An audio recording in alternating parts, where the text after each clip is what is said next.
What's up, guys? I'm Sportsmania, and welcome to Let's Get This Straight Episode 1. Today we'll be discussing the greatest pitcher of all time. So, I took 8 of the greatest pitchers of all time. I'll be using K to BB rate, WAR, their success, and that's pretty much it. So, first up is Justin Verlander. Now, obviously, he's probably the second greatest pitcher that's currently active, with an 80 WAR and 3,000 strikeouts, which is a lot. He has, good success. He's 2 times World Series. That would be tied most on this list. And, he definitely has awards there. He's won Triple Crown. He's just one of the greatest pitchers of all time. And a lot of people, he's kind of a sleeper. I mean, he's definitely going to be in the Hall of Fame when he retires. It's, not even close. And I could see him when it's all said and done, maybe even moving up to the top 3 on this list. Tom Seaver. See here. He's a Met. He has a 110 career WAR, which is one of the highest on this list. He's a 12-time All-Star, one of the highest on this list, too. He's never won the Triple Crown, which, it's difficult to win the Triple Crown, but most of these guys on this list have, which might slightly injure him. He's only won 1 World Series. To his credit, he was on the Mets, who in this start weren't really that great, besides the World Series they won. He's definitely one of the greatest pitchers of all time that people forget about, but simply, he just doesn't have enough success. So now we're moving on to Greg Maddux. And Greg Maddux is actually severely underrated. First of all, he's 10th all-time in strikeouts. He's easily the greatest fielding pitcher of all time. He's 106.6 WAR, which is similar to Tom Seaver's.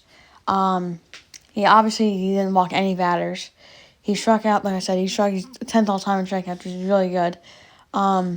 He's a 4-time Cy Young, only an 8-time All-Star, which might injure him, but the 18-time Gold Glover really helps him out in this, and he's definitely one of the contenders. So now we're moving on to Clayton Kershaw, who, according to the MLB app, has the best WAR of any player ever besides dead ball pitchers. He's just short of 3,000 strikeouts. I'm sure he'll get there. He's won the Triple Crown. He won MVP, of course, 3-time Cy Younger. Absolutely amazing player. But he won 1 World Series, and it was illegitimate because it was in 2020, which, again, it might hurt him in this race, but easily he's one of the greatest pitchers of all time. That's why I put him on this list. And he only has an 80 WAR, which is the lowest, but still. Now we're moving on to Steve Carlton. And Steve Carlton, I don't know why so many people just look over him, but he's 4th all-time in strikeouts, which is really, really good. He's won the Triple Crown. He's only won the ERA title once, which was the Triple Crown season, but again, that's really difficult to get a Triple Crown and the ERA title. He's a 4-time Cy Younger. He has a 2-time World Series winner, and that will definitely help him. And again, another sleeper pick to really, be high on this list. Additionally, he's pitched only nearly 5,000 innings, which is a lot. So now we're moving on to Roger Clemens, who has the highest wins list with 140. He's a 7-time Cy Younger. He won the World Series twice. I'm pretty sure he's the only player on this list to win All-Star MVP, though it doesn't really matter. He's 2-time Triple Crown winner. Again, really talented. And, like I say, he's 3rd all-time in strikeouts. He had a good walk rate. And he's definitely, he's up there. He's one of the old guys I mentioned for record, but he has an insane record with 354 and 184. The next pitcher is Nolan Ryan. And, obviously, he struck out so many batters. But one thing that hurts him is that he's only won the ERA title twice. He's won the ERA, that is a lot. But he didn't win Cy Young. He's never been Triple Crown winner. And, he walked a lot of batters. His whip, I'm pretty sure, is the lowest on this list. He has a WAR higher than Clayton Kershaw, but no one else. And Clayton Kershaw is going to end up being higher. He has still has like 5 years left. And, he's kind of overrated in a sense. And then we'll have Randy Johnson. Obviously, he's probably the hardest thrower on this list. He has 100 career WAR. He's a 5-time Cy Young winner, Triple Crown. I think he has the best K rate on this list. He actually had an amazingly good BB rate. He only won 1 World Series, but without him, the Diamondbacks would have won the 2001 World Series. And he was the World Series MVP, the only one on this list. So it's pretty impressive for Randy Johnson. Now we'll be moving on to my actual list. So at number 8, I decided to put Justin Verlander. Now obviously, he's a great pitcher, but he's not really, he doesn't have great success, and he's not really a great playoff pitcher, and he's just not there yet. He's not up with, the Randy Johnsons and the Roger Clemens and the Steve Carltons of this world. They'll have Nolan Ryan. Now, honestly, I didn't really want to put him into this list. I just kind of wanted to trash on him because he walked so many batters, it's ridiculous.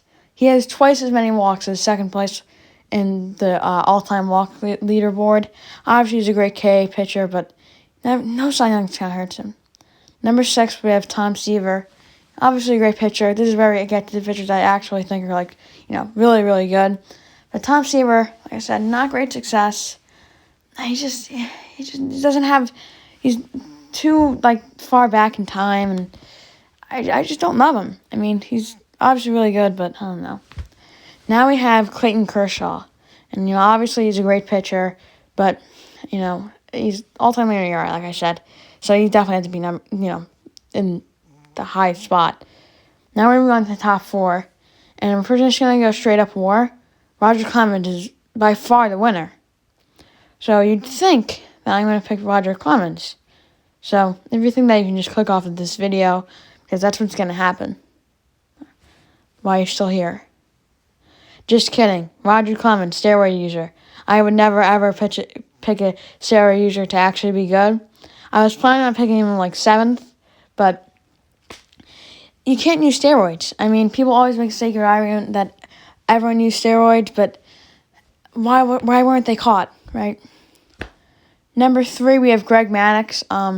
And he is one of those sleeper guys, and I don't know why so many people underrate him, because he obviously has a ridiculous walk rate, and he has a surprisingly high K rate, like I said, 10th all-time in strikeouts, which is really difficult to do. His success puts him further back than he really should be, but obviously he's a great pitcher. And then Steve Carlton, obviously I'm a Phillies fan, so you might see this as rigged, but he has an amazing K rate.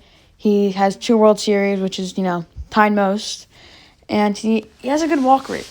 Sure, he's second all time in walks, but it wasn't nearly as bad as Nolan Ryan, so I'll just give him that. And then we'll have, number 1 is Randy Johnson. Obviously, like I said, hardest on this list, really good with strikeouts, really good walk rate. He just threw it so hard that no hitter could even touch him. Obviously, he just had to be number 1. All right, thank you for watching this video. I'll see you next time. Thank you for watching.